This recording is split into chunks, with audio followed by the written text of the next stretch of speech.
को महात्मा गांधी ने कहा था कि ये मेरा कॉन्शियंस इसको मानता नहीं है, मैं इस कानून को कबूल नहीं करता हूं। तो महात्मा गांधी ने क्या किया, उन्होंने उस कानून को फाड़ दिया। तो मैं गांधी की तरह इस कानून को फाड़ता हूं। ये अनकॉन्स्टिट्यूशनल है सर। इस देश में झगड़े पैदा करने का काम बीजेपी करना चाहती है। तो क्या कपड़े देखकर आप कह देंगे?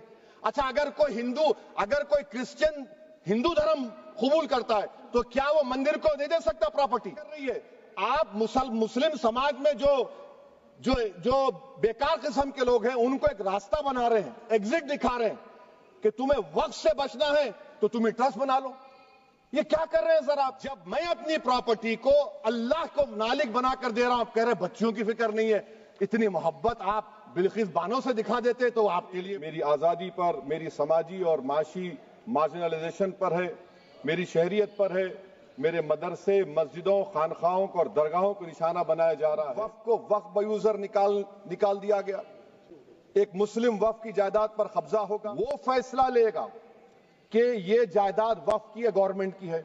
मुहिबुल्लाह साहब जिस मस्जिद के इमाम है, पार्लियामेंट के सामने मस्जिद है सर, की हिफाजत होगी। मस्जिदों की कमेटी ने सर 2007 में कहा कि दिल्ली के 123 प्रॉपर्टीज की मार्केट वैल्यू 6000 करोड़ की है। आज हम 2025 में आ गए। क्यों आप उन प्रॉपर्टीज के खिलाफ पड़े हुए? ला सकता हूं, मगर वक्फ बोर्ड का चेयरमैन जो नॉमिनेट होगा उसके खिलाफ नो कॉन्फिडेंस नहीं ला सकते। यूनानिमस उस कानून को पास करवा दिया। कीर्ति आजाद थे उस वक्त, अब यहां बैठे हैं वो टीएमसी में। तो क्या आप गलत थे या वो गलत थे? हमको बता दीजिए। आप अपील नहीं होती, रिव्यू होता है। गृह मंत्री सरकार कह रही है कि नहीं, रोक लगा। कैसे रोक लगाते हैं? रिव्यू डिवोट क्यों नहीं चाहिए और उसको डिक्लेरेशन लिख के देना पड़ेगा। यहां पर हो रहा तो यहां पर क्यों नहीं हो रहा? आप इसको कबूल करिए सर, मुझे बोलने का मौका दीजिए। और उस पर श्री असाउद्दीन ओवैसी। बहुत शुक्रिया सर। स्पीकर सर, मैं ये वक्फ तरमीमी बिल की मुखालिफत में खड़ा हुआ हूं। किसी एक शायर ने बड़ा अच्छा कहा था, जब भी ज़मीर और ज़र्फ का सौदा हो दोस्तों, जब भी ज़मीर और ज़र्फ का सौदा हो दोस्तों, कायम रहो हुसैन के इनकार की तरह। सर, ये वक्फ तरमीमी बिल भारत के गयूर मुसलमानों के ईमान पर, इबादत पर एक हमला है। नरेंद्र मोदी की हुकूमत ने इस मुल्क की सबसे बड़ी अक़लियत के खिलाफ एक ऐलान जंग कर दिया और ये जंग ना सिर्फ मेरे जिस्म पर है बल्कि मेरी आज़ादी पर, मेरी समाजी और माशी मार्जिनलाइजेशन पर है, मेरी शहरियत पर है, मेरे मदरसे, मस्जिदों, खानखाहों और दरगाहों को निशाना बनाया जा रहा है। और ये हुकूमत सच्चाई को नहीं बयान कर रही है कि ये तरमीमी बिल से मुसलमानों का तहफ़्फ़ुज़, तरक्की और गुर्बत का खात्मा होगा। ये सरासर झूठ है। सर, अगर आप आइन के आर्टिकल 14 को देखेंगे तो उसमें लिखा हुआ है इक्वल प्रोटेक्शन। अब आप देख लीजिए सर कि हिंदू, सिख और जैन को और बौद्ध को उनके एंडोमेंट में तहफ़्फ़ुज़ मिलेगा क्योंकि उनका एंडोमेंट बाय यूजर बरकरार है और उनका एडमिनिस्ट्रेशन उनके हाथ में होगा। कि गैर हिंदू या गैर उनके मजहब का आदमी दान भी दे सकता है उनके लिए और एंडोमेंट बोर्ड का तहफ़्फ़ुज़ भी मिलेगा क्योंकि उसके ऊपर ओवरराइडिंग क्लॉज अप्लाई नहीं होगा, लिमिटेशन का कानून उस पर अप्लाई नहीं होगा। उसके बरक्स ऑपोजिट आप देख लीजिए, मुस्लिम वक्फ को वक्फ बयूजर निकाल दिया गया। एक मुस्लिम वक्फ की जायदाद पर कब्जा होगा, लिमिटेशन लगेगा तो जो एनक्रोचर है, जो खाबिज है, वो रातों रात मालिक बन जाएगा और एक गैर मुस्लिम वक्फ बोर्ड को एडमिनिस्टर करेगा। ये आर्टिकल 14 के इक्वल प्रोटेक्शन का वायलेशन। अब आर्टिकल 14 में सर इक्वालिटी बिफोर लॉ भी है और उसका कैसा वायलेशन हो रहा है कि कोई आर्बिट्ररी स्टेप नहीं ले सकता और कोई भी ऑफिशियल किसी भी तरीके से गलत आर्बिट्ररी फैसला नहीं लेगा। यहां पर आप एक डेजिग्नेटेड ऑफिसर को रखकर वो फैसला लेगा कि ये जायदाद वक्फ की है, गवर्नमेंट की है। क्या ये प्रिंसिपल्स ऑफ नेचुरलिटी के खिलाफ नहीं है जिसका तकर्रुर एग्जीक्यूटिव करती है? ये हमारे theory of separation of powers Bharat के आइन का बेसिक स्ट्रक्चर का हिस्सा है। क्या इसका वायलेशन नहीं है? सर, आर्टिकल 25 का वायलेशन कैसे है कि आप मुसलमानों से वक्फ यूजर छीन रहे हैं और फिर आप कर्ब कर रहे हैं वक्फ औलाद को। मगर वहीं पर दूसरे धर्म के मानने वालों को उनके मजहब पर चलने की पूरी इजाजत है। लफ्ज जो आर्टिकल 25 में इस्तेमाल हुआ सर, वो इक्वली एंटाइटल्ड, यहां पर मुसलमानों के इक्वल एंटाइटल्ड नहीं हो रहा। अभी हम गृह मंत्री का, वजीर दाखिला का यहां पर उनका हमने तकरीर सुनी, यहां पर वो ये कहते हैं, वजीर दाखिला, शायद वो कटमुल्ला की जबान ना कह दें, वजीर दाखिला कहने पर वजीर दाखिला ने अपने बयान में कहा कि बोर्ड और कौंसिल जो होगा वो माने वक्फ इस्लाम से अलग है। सर अगर ये बात सच है आपकी, तो फिर आपको ये कानून बनाने की जरूरत ही नहीं है, आप एक नॉन स्टैट्यूटरी बॉडी बना दीजिए। ये जो कानून बन रहा है ना सर, ये आर्टिकल 26 इसका सोर्स है, और आर्टिकल 26 जब इसका सोर्स है तो आर्टिकल 26 का ABCD क्या कहता है कि रिलीजियस डिनोमिनेशन को अपने मजहब के अफेयर्स खुद चलाना, मूवेबल इमूवेबल प्रॉपर्टी को लेना और एडमिनिस्टर करना। जब हिंदू धर्म को, बौद्ध धर्म को, सिखों को यह राइट दिया गया है, तो आप कैसे मुसलमानों से छीन रहे हैं? तो यह आर्टिकल 26 का ग्रेव वायलेशन है। तो सर अब वक्फ बा यूजर का मामला देखिए, मिनिस्टर साहब ने कहा कि एंक्रोचमेंट हो रहा है, 17,000 एंक्रोचमेंट हुए हैं।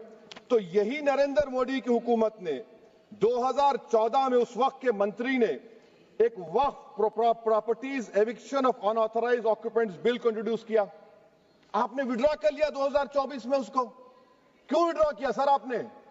जब आप मान रहे थे कि एंक्रोचमेंट हो रहा है तो आपने बिल को विड्रॉ कर लिया। अच्छा सर, अब वक्फ बा यूजर को आपने निकाल दिया, माने कंडीशन क्या लगाए कि अगर उसमें डिस्प्यूट होगा और गवर्नमेंट प्रॉपर्टी होगी। सर डिस्प्यूट तो है, मिसाल के तौर पर मोहिबुल्लाह साहब जिस मस्जिद के इमाम है, पार्लियामेंट के सामने मस्जिद है सर, 123 प्रॉपर्टीज में मस्जिद है, डिस्प्यूट चल रहा है। कल कलेक्टर या डिस्ट्रिक्ट ऑफिसर बोलेगा कि भाई साहब ये गवर्नमेंट प्रॉपर्टी है, स्टिकर लगा दिया जाएगा, मस्जिद बंद, गवर्नमेंट प्रॉपर्टी हो गई, होगी ना सर? अब ये बताइए, आप जब से यहां पर पूरे बीजेपी रूलिंग पार्टी हमको ज्ञान दे रहे हैं कुछ नहीं होगा, कुछ नहीं होगा, मैं दलील के साथ बता रहा हूं आपको। ये मस्जिद दिल्ली गवर्नमेंट बोलती हमारी है, वक्फ दिल्ली वक्फ बोलता हमारी है। तो सर वक्फ बा यूजर, अगर मैं अपनी गवर्नमेंट के खिलाफ वक्फ बोर्ड वक्फ बा यूजर इस्तेमाल नहीं करेगा तो क्या है सर? अच्छा, ये अमेंडमेंट जब हो जाएगा तो मुझे कहने दीजिए सर, सिर्फ प्राचीन मंदिरों की हिफाजत होगी, मस्जिदों की नहीं होगी। अब सर आप आ जाइए, अगर डिस्प्यूट मेरा एंशिएंट मॉन्यूमेंट से वक्फ का, एक मिसाल दे रहा हूं, दिल्ली में 172 वक्फ प्रॉपर्टीज ASI कंट्रोल में है, मैं तो हार ही गया वो, क्योंकि मेरे पास डॉक्यूमेंट नहीं है। आप कह रहे हैं कि डॉक्यूमेंट चढ़ाओ। अगर मेरा गवर्नमेंट से डिस्प्यूट चल रहा है, मैं तो क्लेम ही नहीं कर सकता, क्योंकि आप जज बनेंगे, आप ही फैसला करेंगे, और जब तक आप फैसला नहीं करते वो वक्फ की प्रॉपर्टी नहीं होगी। वो प्रोविजन डाल दिया आपने। अच्छा, अगर मेरा डिस्प्यूट एंक्रोचर से होगा सर, तो एंक्रोचर में तो आपने तो 107 को डिलीट कर दिया। आप रातों रात खाबिज को, एंक्रोचर को मालिक बना रहे हैं। सर मैं ये पूछना चाहता हूं आपके जरिए हुकूमत से, एक मुंबई में एक बहुत बड़े दौलतमंद है, खोजा बरादरी का यतीम खाना था, उन्होंने 2004 या 5 में 22 करोड़ में खरीद लिया। वो केस सुप्रीम कोर्ट में कि आप उनको मालिक बनाना चाहती है लिमिटेशन एक्ट अप्लाई करके, हमको बताइए, हम जानना चाह रहे हैं। और सच्चर कमेटी ने सर 2007 में कहा कि दिल्ली के 123 प्रॉपर्टीज की मार्केट वैल्यू 6,000 करोड़ की। आज हम 2025 में आ गए, क्यों आप उन प्रॉपर्टीज के खिलाफ पड़े हुए? 1976 में उस वक्त के वजीर आजम इंदिरा गांधी लेटर लिखा, इसको आप दे दीजिए, मगर आप उसको मानने को तैयार नहीं है। तो सर और एक जो झूठ फैलाया जा रहा है, management, empowerment, efficient development. Sir this bill takes any management from the hands of Muslims, disempowers the waqf in comparison to any other stakeholder, takes away the efficiency of administration and hampers development. Waqf disempowerment in the name of efficiency, inefficiency is being created. The progress of development from pre-independence till today is sought to be destroyed. Sir अभी हमारे home minister साहब ने फजल पुकाया case का जिक्र किया। Sir मैं आपसे गुजारिश करूंगा कि होम मिनिस्टर जरा अच्छे लोगों को रखकर इंफॉर्मेशन ले। फजल पुकाया का ऑबिटर क्या है? इट इज ऑबिटर, वो रेशो डेसेंडेंट नहीं है जो आपने कहा है। अच्छा सर, शेड्यूल ट्राइब के बारे में कहा क्या शेड्यूल्ड ट्राइब में मुसलमान नहीं होते? शेड्यूल्ड कास्ट में नहीं होता मुसलमान? शेड्यूल्ड ट्राइब में मुसलमान होता तो क्या आर्टिकल 25 मेरा चला गया, आर्टिकल 26 चला गया, आर्टिकल 14 चला गया, 15 चला गया, 29 चला गया? लक्षद्वीप का एक मुसलमान एमपी है, क्या उसको राइट नहीं है क्योंकि ट्राइबल है? क्या कह रहे हैं आप? इस ऐवान को क्यों गुमराह कर रहे हैं आप शेड्यूल्ड ट्राइब के नाम पर? सर, और एक चीज जो आपको बता रहा हूं सर, अब आप जब आर्टिकल 26 से मेरा सोर्स है तो आप सेंट्रल वक्फ काउंसिल में 22 में से 10-11 आप नॉन मुस्लिम को बना सकते हैं। रिलीजन न्यूट्रल आपने कह दिया, और आप बनाएंगे, क्यों बनाएंगे आप? स्टेट वक्फ बोर्ड में 7 नॉन मुस्लिम होंगे और 4 मुसलमान। क्यों होंगे? क्योंकि आप लॉ में 95 में डायरेक्ट मैनेजमेंट में ले सकते हैं 5 साल के लिए। आप वक्फ यूजर को आप कलेक्ट डिस्ट्रिक्ट ऑफिसर बोलेगा ये वक्फ की प्रॉपर्टी नहीं है, तो वो वक्फ बोर्ड खामोश बैठ जाएगा, कुछ एक्शन ही नहीं लेगा क्योंकि वो आपके प्यादे हैं। अच्छा, जब आप नॉमिनेट करेंगे सर मैं मोदी गवर्नमेंट के खिलाफ नो कॉन्फिडेंस ला सकता हूं, मगर वक्फ बोर्ड का चेयरमैन जो नॉमिनेट होगा उसके खिलाफ नो कॉन्फिडेंस नहीं ला सकते, हम बिल्कुल नहीं ला सकते। क्या मजाक है बताइए आप? ये डेमोक्रेसी है। नॉमिनेट भी स्टेट गवर्नमेंट करेगी, वो अगर डिक्टेटर बन जाएगा जैसा आज भारत में हो रहा है तो वो भी नहीं हटेगा। कम से कम यहां पर तो इलेक्शन है, वहां पर तो आप 5 साल झेलते रहो उसको। अच्छा सर, अब ये जो क्लॉज 11 और क्लॉज 9 आप 16AA से देखिए, where the qualification of the members of the board has been limited only to 3 categories contained in 14(1)(c). Intention is very clear that the majority is to be packed with non-Muslims. So who will defend my interests, sir? If I cannot depend on the state waqf board, central waqf council, which are going to comprise non-Muslims, this in itself is a clear violation of Article 26, 14 and 15, sir. अच्छा sir, CO पहले 95 act में था कि word मुस्लिम, आपने गायब कर दिया उसको। अरे आखिर क्यों इतनी नफरत है आपके लफ्ज मुसलमान से? अच्छा, फिर क्या कह रहे हैं आप कि ये भी आर्टिकल 26 का वायलेशन है। सब जितने हिंदू धर्म के प्रॉपर्टीज हैं, सिख धर्म के हैं, बौद्ध के हैं और आपके जैन के, वहां पर उन्हीं के मजहब का ऑफिसर होगा, और कहां पर नहीं होगा? वक्फ बोर्ड में। Waqf board is a pure religious institution, इसको समझने की जरूरत है। तो आप ये कर दे रहे हैं सर। अच्छा सर, आप देखिए, अब आप आ जाइए ये ट्राइब्यूनल पर। मुझे समझ में नहीं आया सर कि हमारे होम मिनिस्टर वजीर दाखिला ने क्या कह दिया कि 2013 का जो कानून है वो नहीं बनता तो हम नहीं लेके आते। मैं बड़े अदब के साथ उनसे पूछना चाह रहा हूं कि क्या उस वक्त राजनाथ सिंह साहब, अडवाणी साहब, हमारी लेट सुषमा स्वराज, ये बड़े बड़े नेता यहां बैठे थे?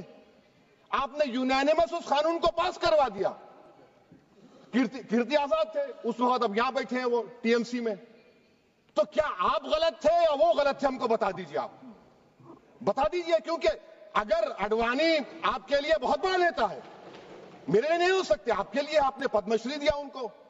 मोहतरमा सुषमा स्वराज की जबरदस्त तकारीर का मैं कायल हूं, वो बैठकर उस 2013 को यूनानिमस पास कर दिए।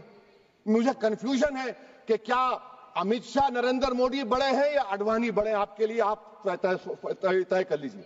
अच्छा सर, आपके tribunal sir, railway Clements tribunal, NGT tribunal, income tax, वैसे 14-15 ट्राइब्यूनल, हिंदू एंडोवर का ट्राइब्यूनल, सबका अपील नहीं होती, रिव्यू होता है।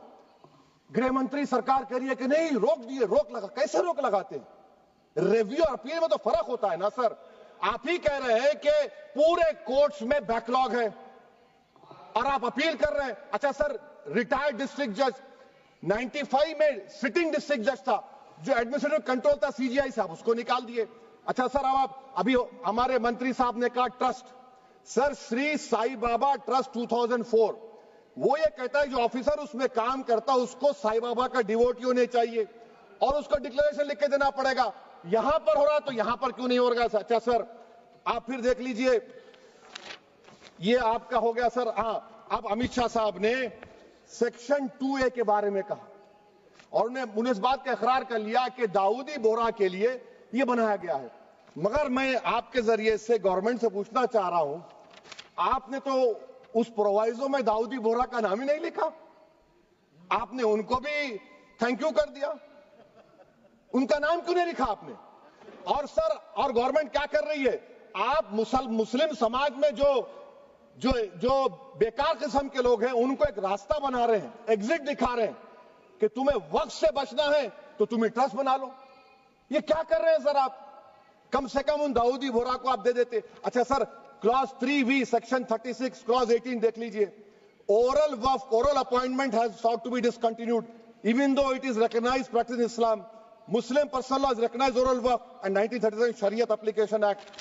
सर आप क्लॉज 39 पर आ जाइए। 5 साल के लिए मुसलमान। मैं किरण रिजिजू से पूछना चाहता हूं, सर दाढ़ी रखे तो मुसलमान प्रैक्टिसिंग है या क्लीन शेव आपकी तरह है? तो बताइए हमको प्रैक्टिसिंग क्या होगा? अच्छा, किसी को पकड़ के मॉब लिंच कर दिया और बोले कि JSR का नारा लगाया, और वो JSR का नारा लगाया तो क्या मुसलमान रहेगा? नहीं रहेगा। या फिर देश के प्रधानमंत्री ने कहा था कपड़े देखकर पहचानो, तो क्या कपड़े देखकर आप कह देंगे? अच्छा, अगर कोई क्रिश्चियन हिंदू धर्म कबूल करता है तो क्या वो मंदिर को नहीं दे सकता प्रॉपर्टी? फिर भारत के संविधान में आर्टिकल 300 क्यों है सर? राइट टू इक्वालिटी क्यों है? फ्रीडम ऑफ रिलीजन क्यों है? 5 साल कहां से लाएंगे? अच्छा सर, और एक चीज मैं आपको बोल के खत्म कर दूंगा सर। इस बिल में वक्फ अल औलाद का सर, इसमें आप देखिए clause 432, the creation of waqf al awlad shall not result in denial of inherent rights to heirs, including women heirs or the waqif or any other right of person. Sir, ये article 25 का violation है, शरीयत application act 37 का violation, article 300A का violation है। अच्छा, हिंदू धर्म में सेल्फ एक्वायर्ड प्रॉपर्टी को एक हिंदू, अब उसके फर्ज के 2 बच्चे हैं, वो एक को अपनी पूरी दौलत दे सकता है, कोई रोक टोक नहीं। वो कहेगा नहीं मैं घर के बच्चों को नहीं दूंगा, मोहल्ले के गरीब को दे दूंगा, वो भी कोई रोक टोक नहीं है। वहां पर आपको बच्चों की फिक्र नहीं है। जब मैं अपनी प्रॉपर्टी को अल्लाह को मालिक बनाकर दे रहा हूं, आप कह रहे बच्चों की फिक्र नहीं है। इतनी मोहब्बत आप बिल्किस बानो से दिखा देते तो आपके लिए दुआएं देती आपके लिए। तो सर आप दूसरी बात आप देख लीजिए सर, आखिरी बात कहकर मैं अपनी बात को मुकम्मल कर रहा हूं सर। नहीं खैर मैं मुकम्मल कर रहा हूं। स्पीकर साहब बहुत टाइम दे दिए। सर आप देखिए, इसमें अमित शाह साहब बोले कि इतनी प्रॉपर्टीज का कब्जा हुआ, चोरी हुई, ये हुआ। सर क्लॉज 2652A सेक्शन, अगर कोई प्रॉपर्टी बेचता है 2 साल की सजा थी, आपने क्या कर दिया? उसको 6 महीने कर दिया। नॉन बेलेबल था, आपने बेलेबल कर दिया। सेक्शन 40 की बात करते हैं। सेक्शन 40 में सर हमको जो ज्वाइंट वर्किंग कमेटी का जो नोट्स दिए, उसमें मिनिस्ट्री ऑफ माइनॉरिटी अफेयर्स ने कहा कि 30 साल में 515 केसेस सेक्शन 40 के, और सिर्फ 8 लोग कोर्ट को गए। वक्फ यूजर का कानून तेलंगाना आंध्रा में है, सेक्शन 40 का कानून तमिलनाडु 63 है, आंध्र प्रदेश में 43 है। और सर आप डायरेक्शन दे रहे हैं। अच्छा, क्लॉज 4218B देखिए सर, आप रूल बना रहे हैं, कोऑपरेटिव फेडरलिज्म के खिलाफ है, इतना रूल बना रहे हैं। और आखिर में सर मैं आपको बताना चाह रहा हूं स्पीकर साहब, ये बिल का मकसद सिर्फ मुसलमानों को जलील और रुस्वा करना है, मुसलमानों को दूसरे दर्जे का शहरी बनाने का इनका मकसद है। सर अगर आप हिस्ट्री को पढ़ेंगे तो महात्मा गांधी उस वक्त के व्हाइट अफ्रीका में सफेद फार्म अफ्रीका के कानून को महात्मा गांधी ने कहा था कि ये मेरा कॉन्शियंस इसको मानता नहीं है, मैं इस कानून को कबूल नहीं करता हूं। तो महात्मा गांधी ने क्या किया? उन्होंने उस कानून को फाड़ दिया। तो मैं गांधी की तरह इस कानून को फाड़ता हूं। ये अनकॉन्स्टिट्यूशनल है सर। इस देश में झगड़े पैदा करने का काम बीजेपी करना चाहती है मस्जिद और मंदिर के नाम पर, इसीलिए मैं इसका कंडेम करता हूं। और मैं आपसे गुजारिश करता हूं कि मैंने अपने 10 अमेंडमेंट दी हैं, आप इसको कबूल करिए सर, मुझे बोलने का मौका दीजिए और उस पर डिवीजन का मैं डिमांड भी करूंगा। Thank you sir.